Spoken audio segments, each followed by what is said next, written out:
Esse não é um filme de ficção. É um vídeo que explica um dos motivos da disputa pela Amazônia brasileira. E o foco aqui são os povos indígenas, que há décadas buscam o reconhecimento de seus territórios tradicionais. São mais de 800 mil índios de 246 etnias que falam centenas de línguas. Estes povos estão em mais de 700 terras, que ocupam 13% do Brasil.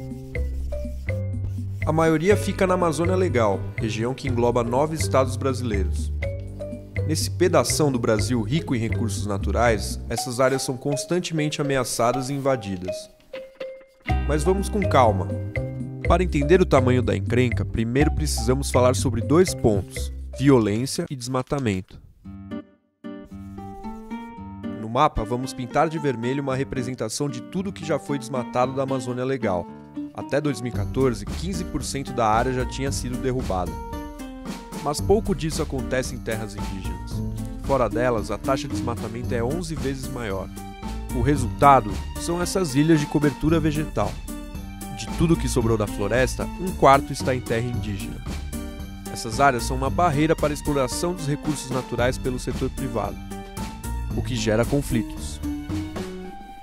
Desde 2010, os conflitos por território mataram mais de 350 indígenas. E muitos seguem ameaçados. Nos últimos 7 anos, por exemplo, 133 índios foram acolhidos pelo Programa de Proteção aos Defensores de Direitos Humanos. Mas vamos retomar. Uma terra indígena é um pedaço de chão com usufruto exclusivo concedido pelo Estado brasileiro. É um direito conquistado e previsto na Constituição de 88. E com a Constituição, foi reforçado que o principal órgão do governo responsável por lidar com a questão indígena seria a Fundação Nacional do Índio, a FUNAI. Na prática, isso significa que a FUNAI deve identificar, demarcar e monitorar as terras indígenas, mas também é responsabilidade dela prestar apoio e proteção social.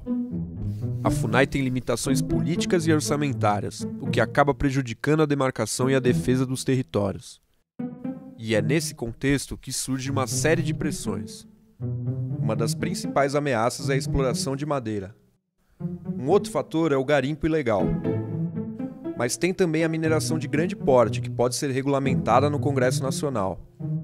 E além de tudo isso, os índios também sofrem com a construção de grandes obras, como a hidrelétrica de Belo Monte, no Pará.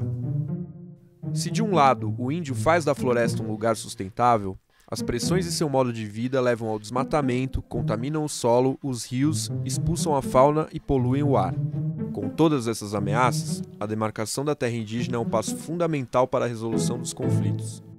E há um processo bem claro para que isso seja feito. Em primeiro lugar, a FUNAI nomeia um antropólogo para fazer os estudos de identificação. Com a aprovação da FUNAI, o estudo é aberto para contestações de terceiros. A FUNAI então encaminha o processo ao Ministério da Justiça, que, em caso de reconhecimento, deve declarar os limites da terra indígena. Em seguida é feita a demarcação física. E, finalmente, a terra indígena é homologada pela Presidência da República. A Constituição afirma que uma das principais garantias da autonomia dos indígenas é o território. Mas ao longo dos últimos 28 anos, as demarcações realizadas seguiram o tempo próprio da política, e não da previsão constitucional, que estipulou 5 anos para a oficialização de todas essas terras.